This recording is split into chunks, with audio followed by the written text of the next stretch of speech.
नमस्कार बंधुरा आमी धृतिमान द डट चैनेले आपनादेर स्वागत।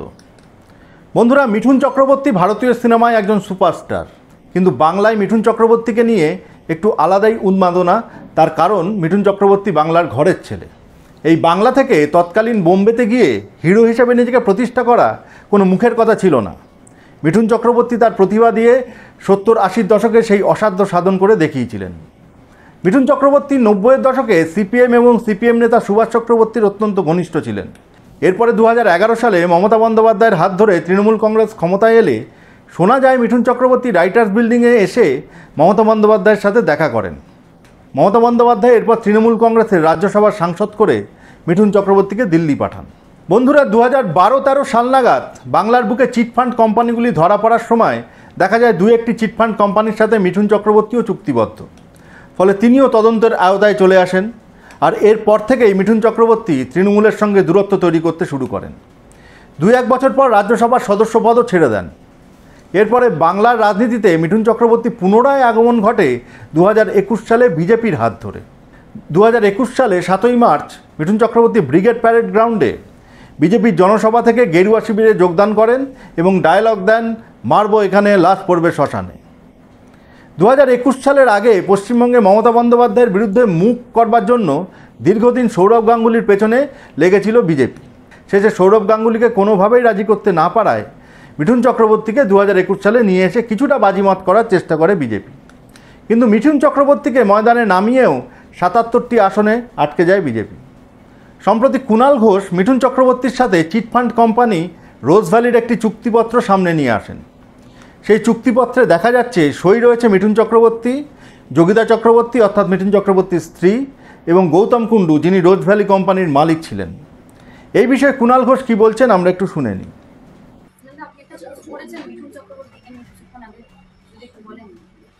দেখুন, মিঠুন চক্রবর্তী অবিলম্বে রোজ ভ্যালি তদন্তে মিঠুন চক্রবর্তীকে কাস্টডিতে নেওয়া দরকার। রোজ ভ্যালির তদন্তে মিঠুন চক্রবর্তী একের পর এক চিটফান্ডের টাকা নিয়েছেন।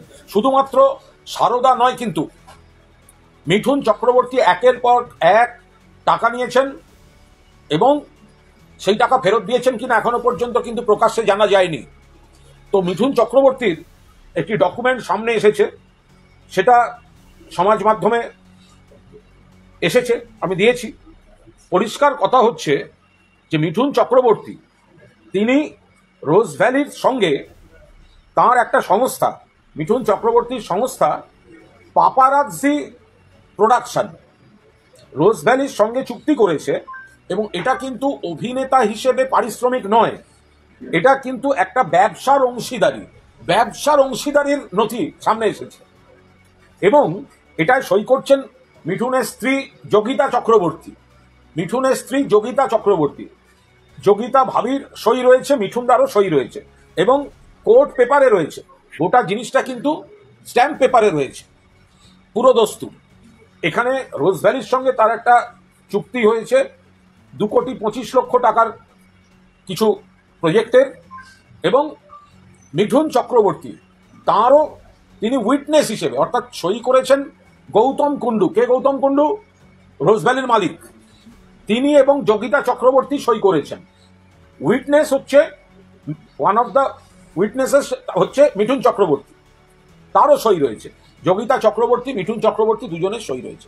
যদি এই নথি ঠিক হয় তাহলে তো রোজ ভ্যালি কাণ্ডে মিঠুন এবং যোগিতা চক্রবর্তী দুজনকে অবিলম্বে জেরা করা দরকার। যদি নথি ঠিক হয় তাহলে মিঠুন চক্রবর্তী এবং যোগিতা চক্রবর্তী দুজনকে একসঙ্গে জেরা করা উচিত, কারণ এটা একেবারে ব্যবসায়িক চুক্তি। রোজ ভ্যালির সঙ্গে ব্যবসা করেছিলেন, ব্যবসা একটা তাদের ইনভেস্টমেন্ট আছে। প্রশ্ন এক, এটা সত্য না সত্য নয়? যদি সত্য হয় তাহলে মিঠুন চক্রবর্তী এবং যোগিতা চক্রবর্তীকে অবিলম্বে জেরা করা উচিত, মিঠুন চক্রবর্তীকে কাস্টডিতে নিয়ে জেরা করা উচিত। 2, তাহলে রোজ ভ্যালির সঙ্গে এটি কি একমাত্র, না আরো ফিনান্সিয়াল ডিল ছিল? রোজ ভ্যালির অ্যাকাউন্ট থেকে কি মিঠুন বাবু টাকা পেয়েছেন? পেলে কত টাকা পেয়েছেন? 3, রোজ ভ্যালি থেকে যদি টাকা পেয়ে থাকেন তাহলে সেই টাকা কি মিঠুন চক্রবর্তী ফেরত দিয়েছেন না দেননি? এবং 4, এগুলো থেকে বাঁচার জন্যই কি মিঠুন চক্রবর্তী বিজেপির জুতো পালিশ করতে গেছেন তৃণমূলের রাজ্যসভার পদ ছেড়ে? মিঠুন চক্রবর্তী গলায় বকলেস পরিয়ে টানছে ঘেউ ঘেউ, টানছে ঘেউ ঘেউ। তার পেছনে কি এই একের পর এক চিটফান্ড? আগের দিন সারদা নিয়ে বলেছি, আজ রোজ ভ্যালি তুললাম, এরপরে আরো আসবে। মিঠুন চক্রবর্তীকে চিটফান্ড মামলায় অ্যারেস্ট করতে হবে।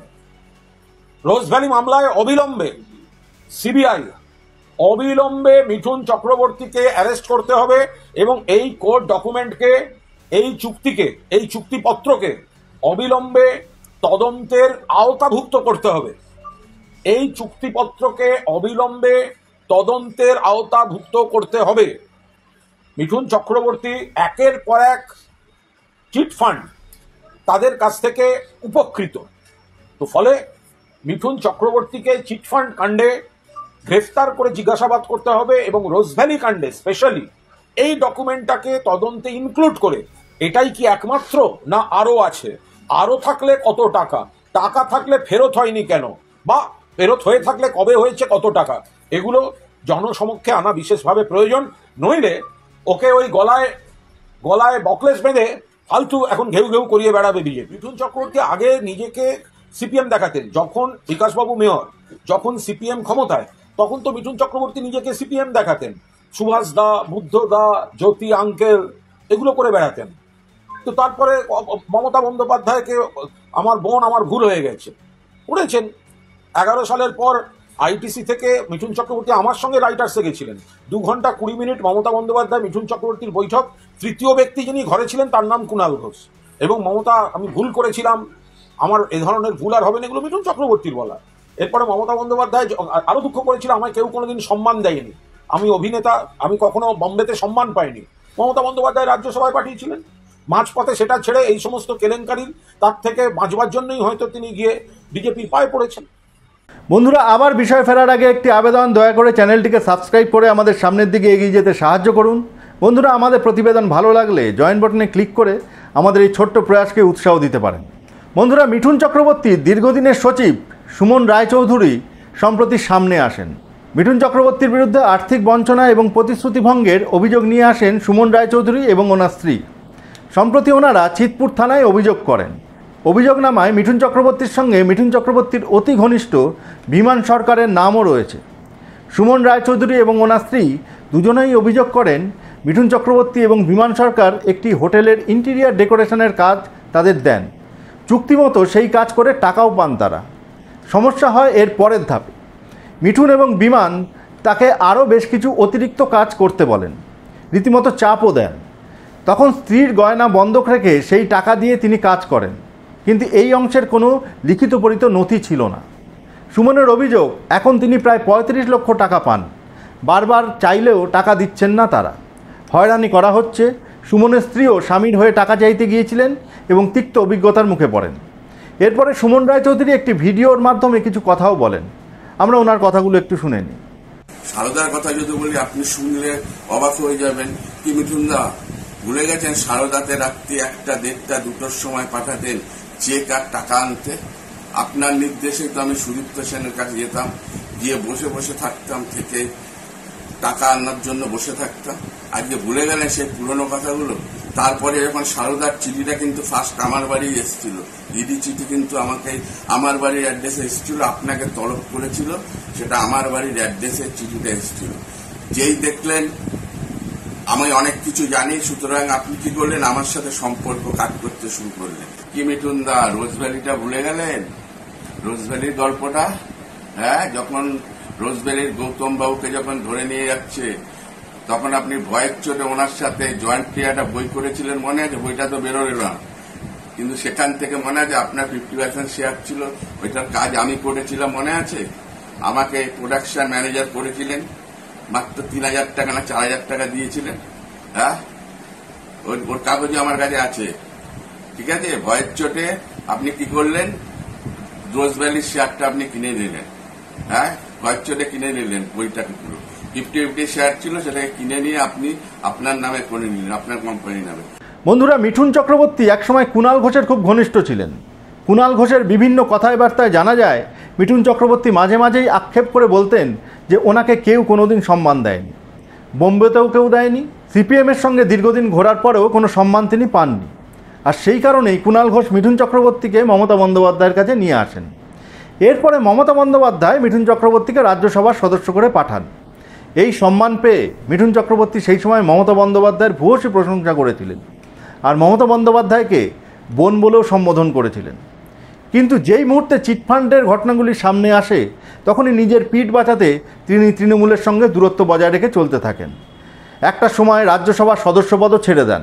শোনা যায় মিঠুন চক্রবর্তীর যে হোটেল ব্যবসা আছে তারই কিছু হোটেল নাকি অবৈধ জমিতে তৈরি, এবং মিঠুন চক্রবর্তীর ছেলের বিরুদ্ধেও নাকি একটি ধর্ষণ মামলা আছে। আর এই সমস্ত থেকেই বাঁচতে তিনি নাকি বিজেপিতে যোগদান করেছেন। এই বাংলার বুকে 2021 এবং 2024-এ মিঠুন চক্রবর্তীকে ঘুরিয়েও বিজেপির সেইভাবে কোনো লাভ হয়নি।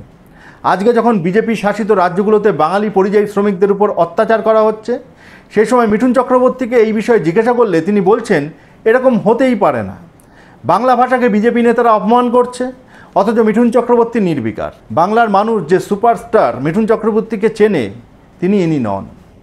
ইনি এক বয়স্ক স্বার্থান্বেষী মানুষ যার কাছে নিজের স্বার্থের চেয়ে কিছুই বড় নয়।